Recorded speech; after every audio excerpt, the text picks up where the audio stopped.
वनक्कम पूर्वोत्तर प्रभा साक्षी news network के खास कार्यक्रम में आप सभी का स्वागत है।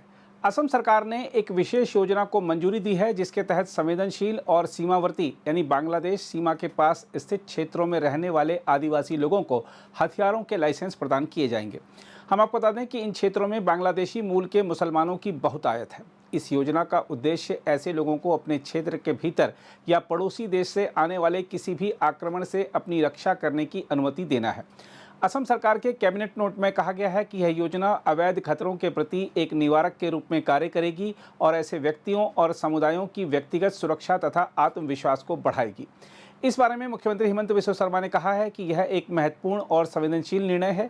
धुबरी, नागांव, मोरीगांव, बारपेटा, साउथ सालमारा और मानकाचार, गोलपाड़ा जैसे जिलों में जहां बांग्लादेशी मूल के मुसलमान बहुसंख्या में हैं, वहां स्वदेशी लोग अल्पसंख्यक हैं और उन्हें निरंतर असुरक्षा का सामना करना पड़ता है, खासकर बांग्लादेश में हाल ही में हुई घटनाओं के चलते।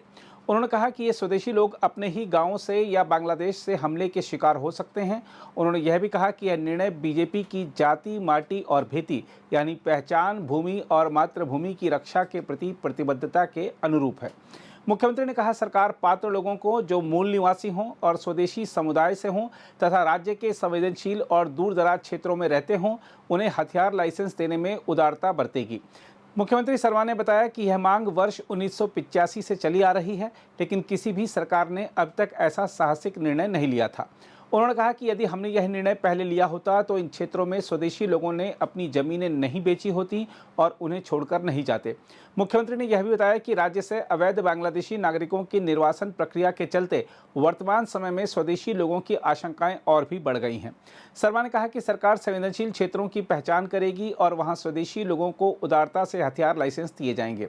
गुवाहाटी के हाटीगांव जैसे क्षेत्रों को भी संवेदनशील क्षेत्र के रूप में चिन्हित किया जा सकता है। उन्होंने कहा, सरकार स्वदेशी लोगों को सुरक्षा प्रदान कर रही है और यह हथियार लाइसेंस उन्हें अतिरिक्त सुरक्षा देगा। मुख्यमंत्री ने यह भी कहा कि यह योजना नोटिफिकेशन जारी होने के 24 घंटों के भीतर प्रभाव में आ जाएगी। उन्होंने कहा, असम एक बहुत ही अलग और संवेदनशील राज्य है। कुछ क्षेत्रों में रहने वाले असमिया लोग असुरक्षित महसूस कर रहे हैं और वे लंबे समय से शस्त्र लाइसेंस की मांग कर रहे हैं।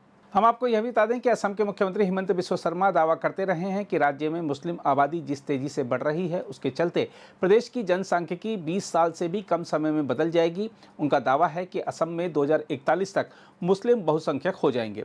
असम के मुख्यमंत्री ने पिछले दिनों कहा था कि 2011 में असम में 1.4 करोड़ मुसलमान थे। 2041 तक असम मुस्लिम बहुल राज्य बन जाएगा। यह एक वास्तविकता है और इसे कोई नहीं रोक सकता। बहरहाल, असम सरकार की विशेष योजना को लेकर मुख्यमंत्री क्या जानकारी दे रहे हैं, आइए उन्हीं से सुनते हैं। Today, Government of Assam has taken a very important decision in our cabinet. We have Assam is a very difficult and very sensitive state.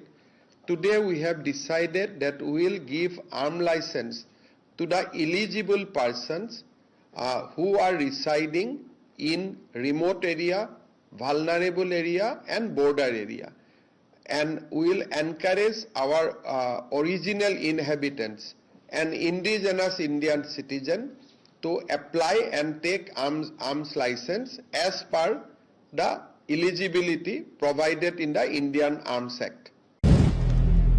अगर आप भी लेना चाहते हैं देश दुनिया की तमाम जानकारी तो आज ही सब्सक्राइब करें हमारे चैनल को। साथ ही नीचे दिए बेल आइकन को जरूर दबाएं ताकि हर अपडेट आप तक पहुंच सके।